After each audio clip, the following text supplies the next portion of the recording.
What's up, guys? Jason up for the New 80s Revolution, back here in the theater room for part 3 of the TV shows on DVD collection. Probably not going to fit it all in part 3. So we're probably going to go to part 4. And I will link parts 1 and 2 somewhere around here, and then also down below in the description. So go check out part 1 and part 2 if you have not yet. This is part 3. And then after this, those 2 shelves behind me that you probably can't see, those are full of 80s cartoons on DVD.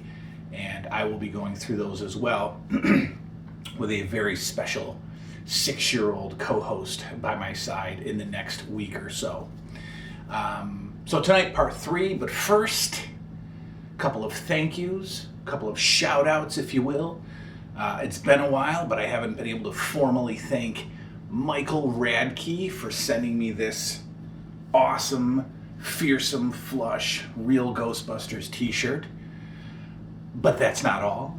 Inside the package with the t-shirt also included the Real Ghostbusters fearsome, flush action figure, I suppose, which was very much appreciated as Michael Radke contributed to my Real Ghostbusters collection. So I certainly want to thank you for that, Mr. Radke.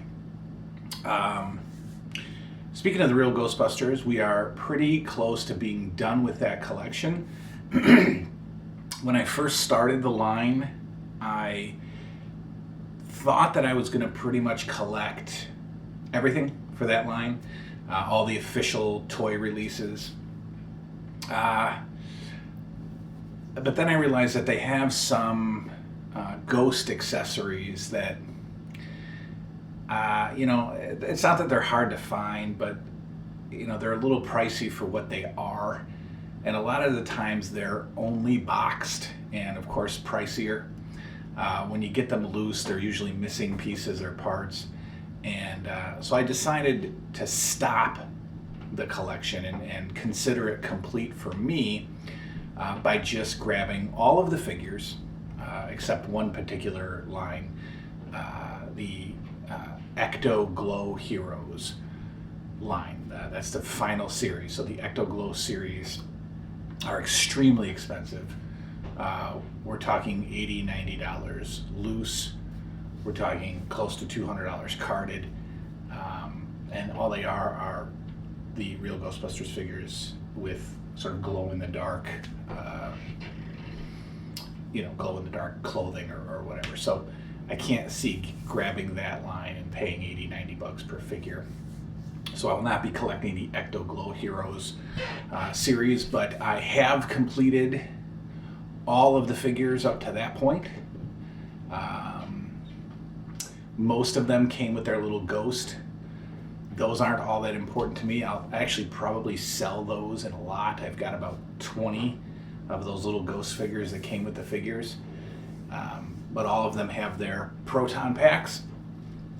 And I also decided that I was going to get the vehicles and the specialty figures, like the monsters and the haunted human figures, the fearsome flush, the granny ghost, tombstone tackle, all those guys.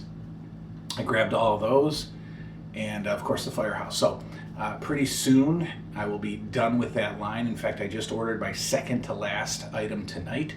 I picked up Ecto 1 complete for a relatively cheap price. It was around $60 for a complete Ecto 1.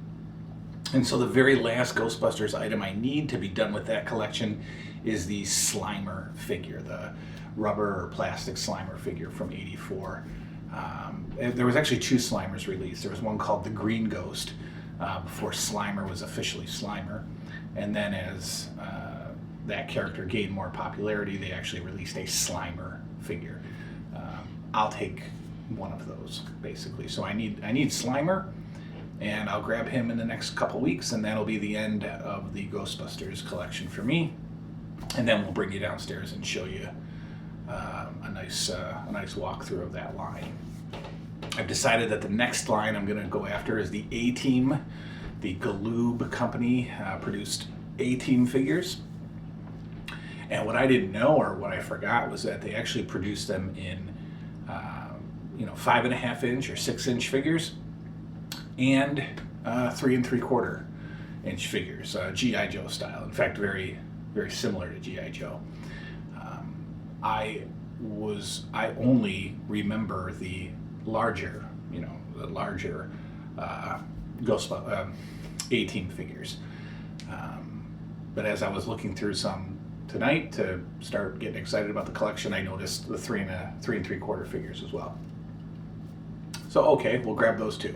So A-Team from Galoob is going to be the next line that I try to accomplish to the best of my ability. One of the items, the A-Team fortress, the hideout, the hut, the base is expensive. It's like a $700 or $800 boxed item, and I think there's a lot of cardboard involved and a lot of small parts, so it's not likely that you're going to find that thing loose, and I won't be getting it for $700 or $800. So the A-Team fortress probably will not make its way to the New 80s Revolution, but I'll be okay with that.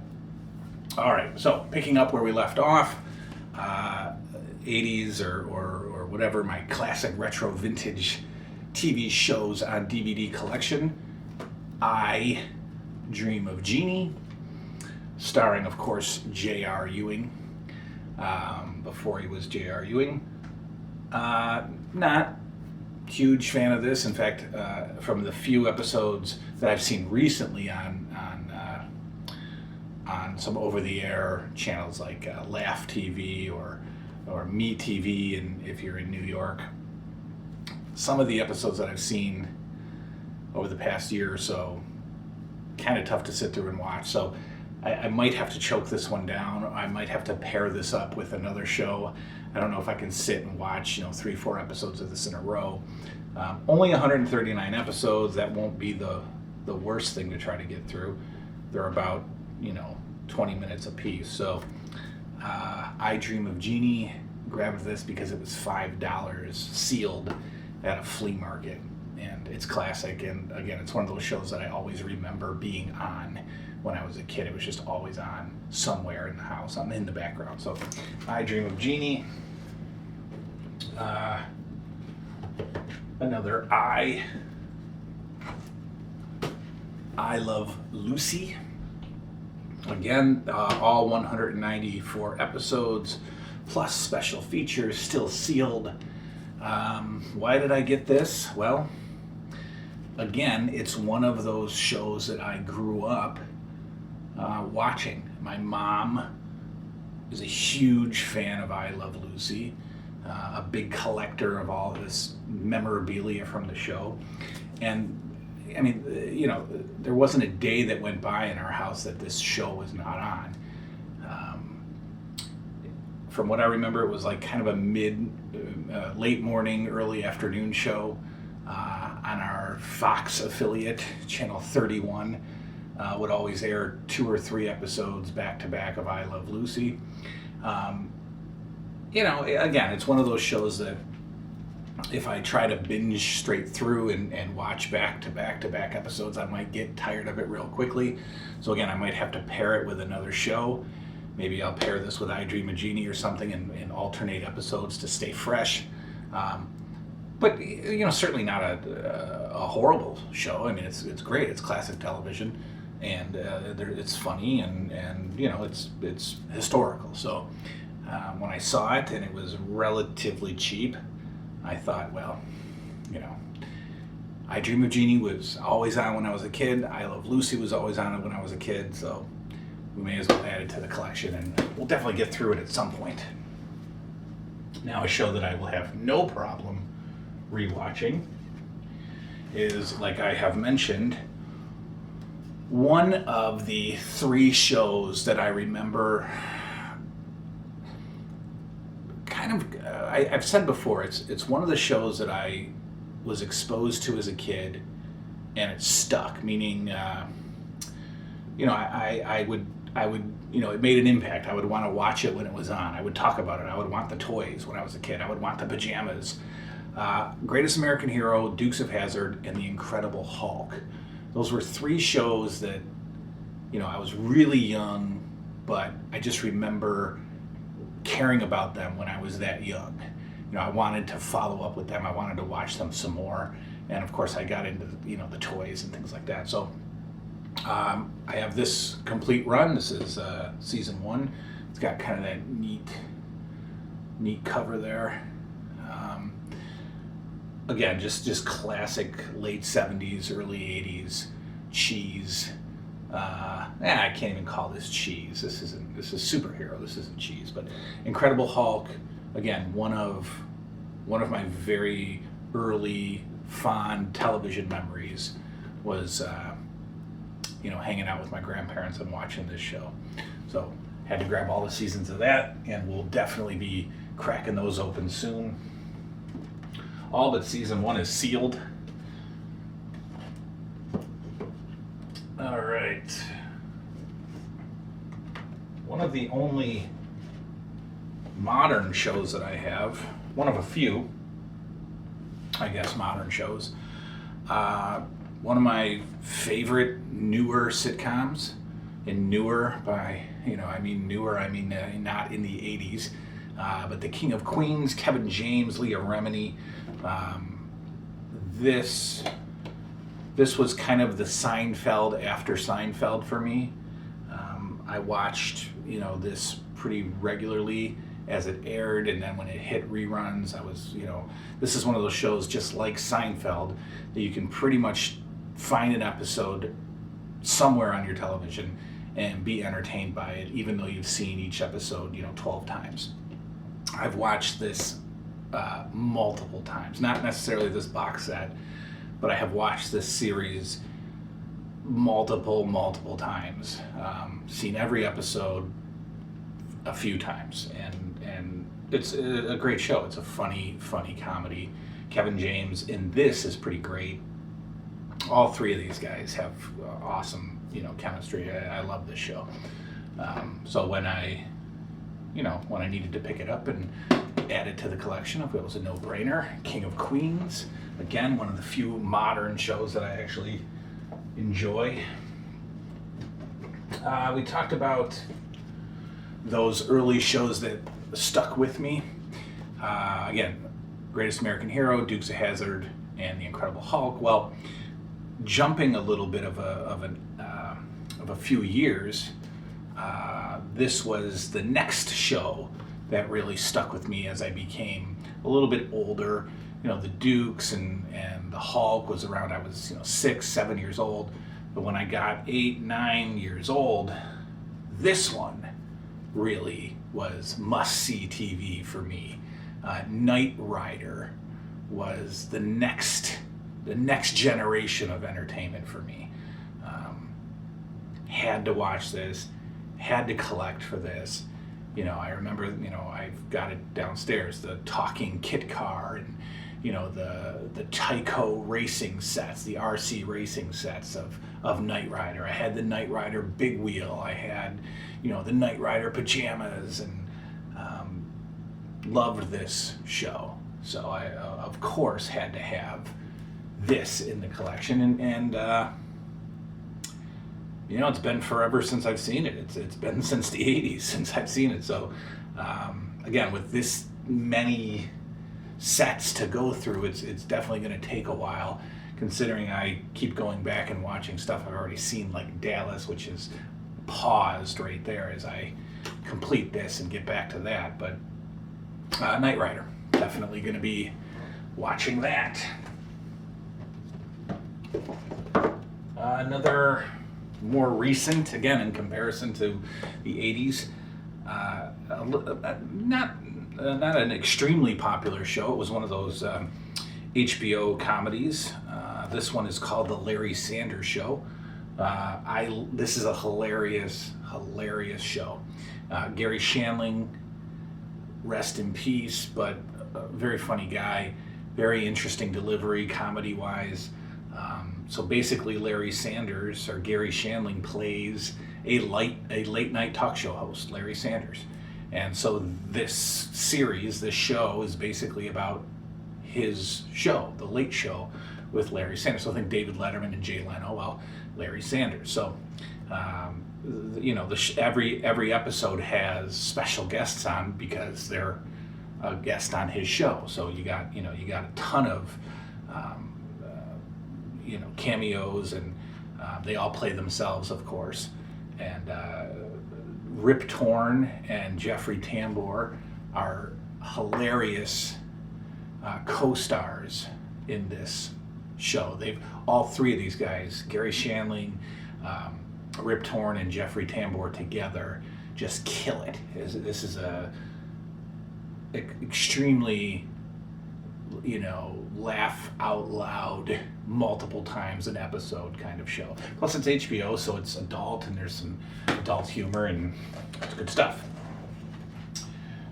All right, we're jumping ahead in the alphabet because these didn't fit on the shelf in alphabetical order because they're massive. But we've got the MacGyver box set. This is huge. It comes in 2 gigantic boxes. I don't know how many seasons, 7 seasons, 139 episodes, and 2 movies. Of course, 2 TV movies on 39 discs. So, was I a big fan of this show as a kid? No. Probably didn't watch many episodes, if any, of MacGyver when I was a kid. But as with everything else, if it was made in a certain time and it stands out pop culture wise, then I'm going to have it. So, of course, I added MacGyver. And you'd think that these things would be massively expensive, but and it might be today, I don't know. But when I picked this up at, I think it was Walmart. I get a lot of these TV shows at Walmart. Walmart's pretty good for the TV show on DVD collection. This was something like $44.99, and just the size alone, you'd think it would be pricier, but $45 you're able to pick up at the MacGyver collection. Equally as huge, and another show that I couldn't have cared less about when I was a kid, but what else screams 80s other than that face right there? Tom Selleck, his mustache, his chest hair, and his Corvette. Magnum PI. Again, couldn't have cared less as a kid. I think he's a cop, a detective maybe. And I'm sure it's pretty awesome. And a lot of people who, saw it when I would show my room off and they showed Magnum, like, oh, have you seen Magnum PI yet? No, I haven't seen it. I haven't even opened it. It's sealed. But I know I'll be entertained by this just for the scenery alone. The classic mid to late 80s scenery, the cars, the outfits. Can't wait to check this out. It's probably, I have to really decide what I'm going to watch next. I've got like 4 more seasons of Dallas. And at the rate I'm watching these, this will be done probably by winter. I have no idea what I'm going to crack into next. Maybe we'll have a contest and you guys can tell me what you want me to watch next. Doesn't that sound really fun for you guys to tell me what you want me to watch next? Magnum PI. You want me to watch Magnum PI next? Let me know. I know some people wanted me to watch The Hitchhiker that I talked about last episode. All right. Well, you guys know that Dallas is my favorite television show. Well, my other favorite television show, equally tied with Dallas, I cannot put one above the other, is Leave It to Beaver. Why? I don't know. When I think I talked about this when we did our, top 10 or top 5 TV shows a while back, but this is just wholesome family beauty. I love this family. I love the era. I love the appearance. I love the language. I love the clothing. Everything about this show keeps me thoroughly entertained, very nostalgic, and granted, if I could get in the time machine, I would certainly go back to 1984, but after that, I'd probably stop off in this decade as well, the 50s, just to see if it was anything like what this family portrays.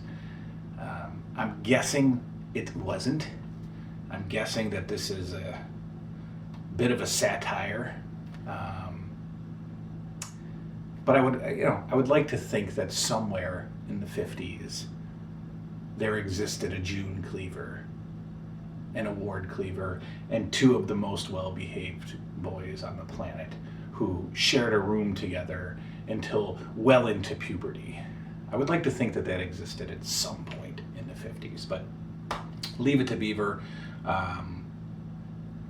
My favorite show with Dallas and the Wonder Years. Got that whole run as well. When I'm showing you that, I'm obviously not showing you every single disc, but I had the whole run. Why do I have this? I don't know why I have this. This is one of those Ollie's pickups, the $2 DVDs at Ollie's. This is a mini series, and back in the day, this is 1988, and mini series on TV were kind of a thing back then. A mini series would air on Monday, and it wouldn't end until like Thursday. So you'd tune in every single night for like a 2-hour portion of the 8-hour epic.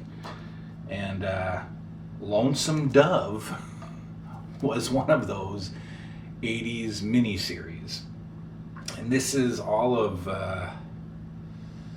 it doesn't say. I'm guessing this is probably like 6 hours.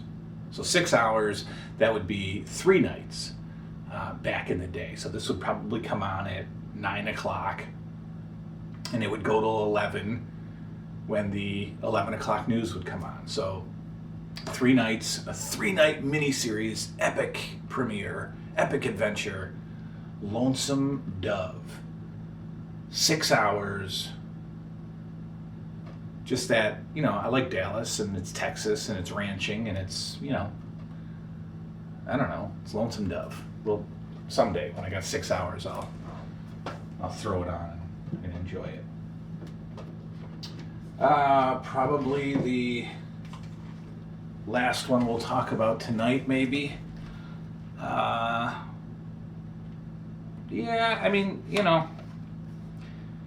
For some reason I liked romantic cheese and romantic comedies when I was a kid.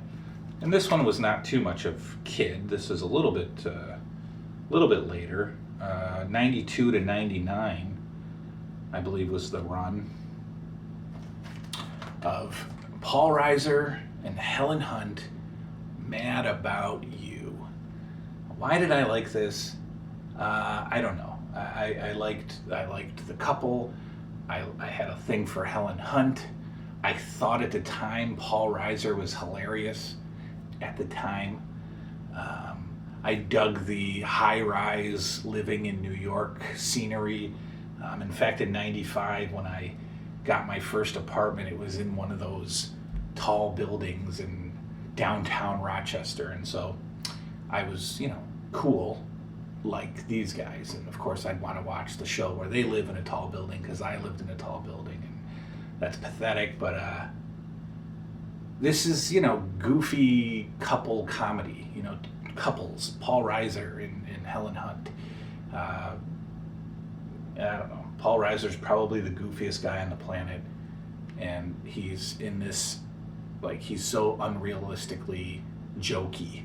I mean, he's pretty much always joking around, and he even jokes with himself when nobody's in the room except, the viewer, which I never understood when an actor, entertains themselves with their funniness and nobody's there, again, except the viewer.